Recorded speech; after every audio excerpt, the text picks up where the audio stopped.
Hello, I'm Adrian Ashton. I support community businesses of all types with a wide range of issues that they may be struggling with. Many entrepreneurs and groups decide, I just need to get on and do good stuff. And rightly so, why should you spend time getting bogged down with all this legal jargon and choice? Well, just go out there and fix people's lives, make the community better.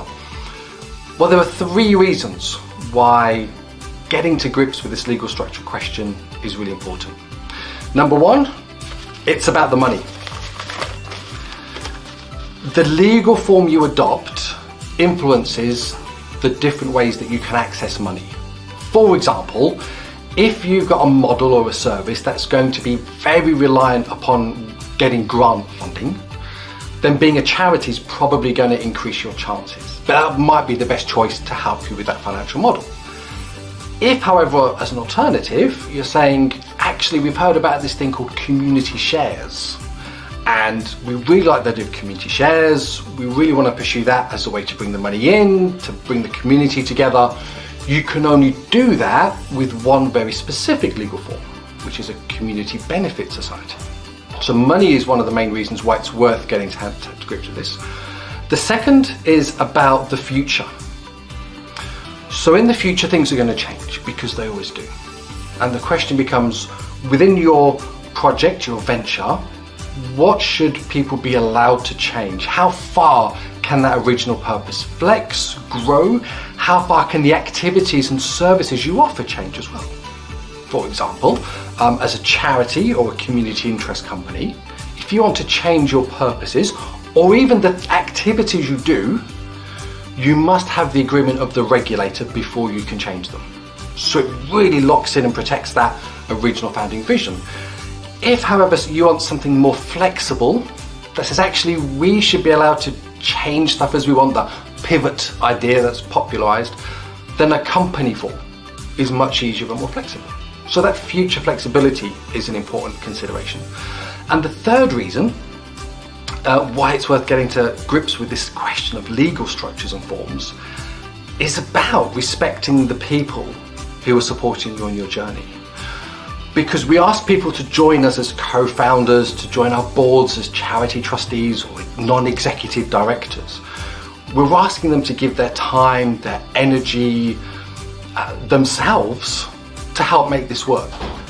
Now, if it all goes wrong and we've not incorporated, we've not selected a legal form, then those people become personally liable. They risk losing the shirt off their back. That doesn't seem very fair or respectful. If we've incorporated with an appropriate form, then actually it all goes wrong, then they're not going to stand to lose anything personally, that we can protect at least their personal savings, their home, in recognition of the energy and commitment they've shown to us. So if you've started to do a bit of homework already about what legal form should I be, you're probably feeling a bit confused, a bit dizzy, you want to lie down. That's perfectly normal, okay? Because there are 16 different legal form options that a social business can incorporate or register itself within. That's a lot of stuff to wade through and figure out. That's 16 options. Above those are different regulators as well, who have different interests, different powers, different expectations on you. So take your time with it, be easy on yourself. The other reason this stuff can be confusing is because lots of other people have their own agendas within it as well. So, for example, if you're receiving support from a funded program, then that funded program will have targets it has to achieve. And some of those targets will say, this program helped to register so many new charities or community interest companies or cooperative societies, which means the support you're getting for free is trying to push you down a choice that may not be the best for you. So never be afraid to push back. Remember, ultimately, whatever option you pick, you have to live with it and sleep with it. And if it goes wrong, you have to answer for it. So if something hits the fan and it all kicks off and you stand there and say, well, Bob said it was a good idea, that's not going to wash. You're in hot for it, so make sure you've taken the time to understand it. Okay, that's the other reason.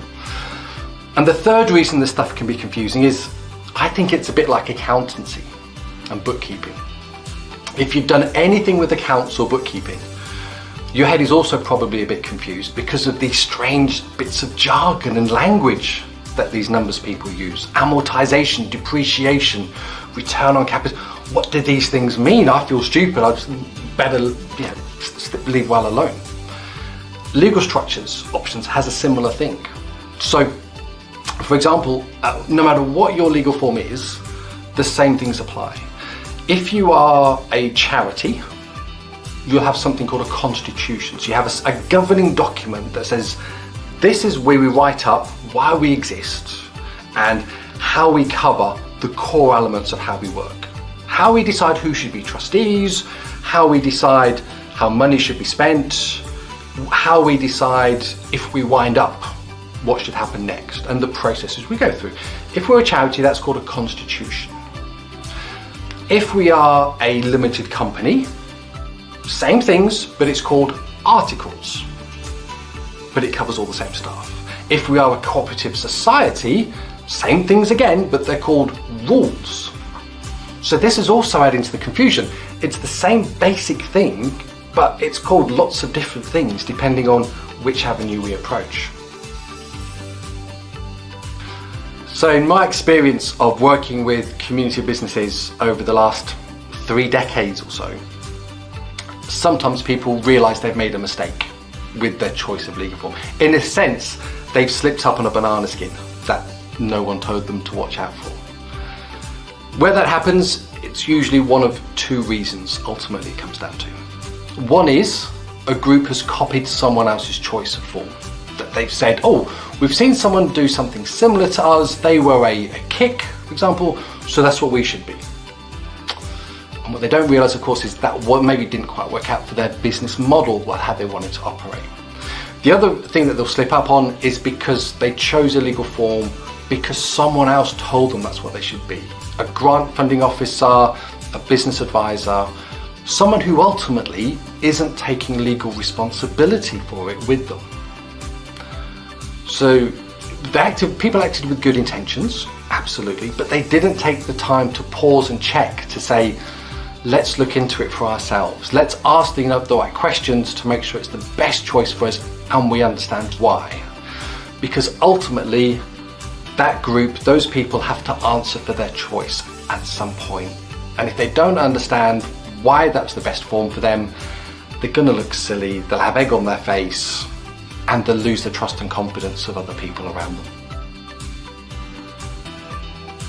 So one of the main challenges that people have, we've talked already about how confusing this stuff can seem when you're trying to approach it and make sense of it.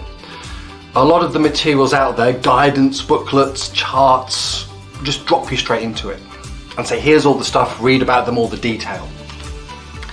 I developed a toolkit or a framework called CHAMP that people I've worked with tell me they really find it a much easier way then to approach those options and to work out which is the right one or which isn't the right one even. And it's called CHAMP, and it's predicated on each letter of CHAMP is a word which goes off into a prompt. So the first letter of CHAMP is C, which stands for credibility. So for the group, it's that question of who do you need to win over?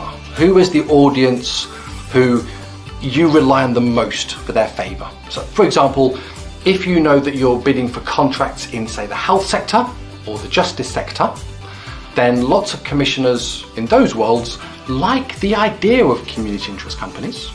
So being a KIC, a community interest company, doesn't guarantee you'll win those contracts, but it does make it easier for them to like you and to be talking to you, okay? So that's credibility.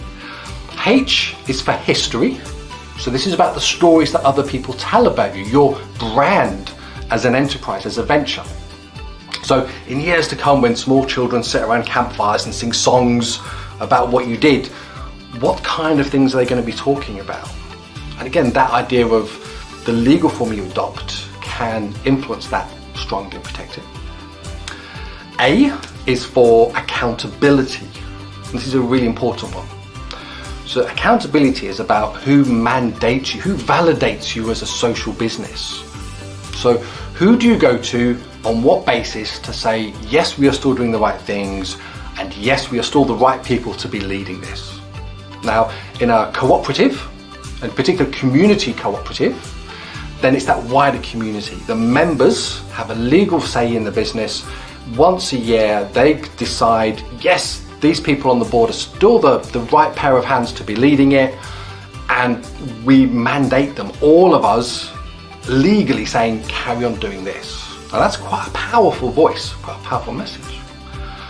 If, however, a group says, actually, we want something more light touch, a bit more flexible, actually, we should be down to us to make that decision ourselves, we need to be fleet of foot, responsive, then maybe a charity works better.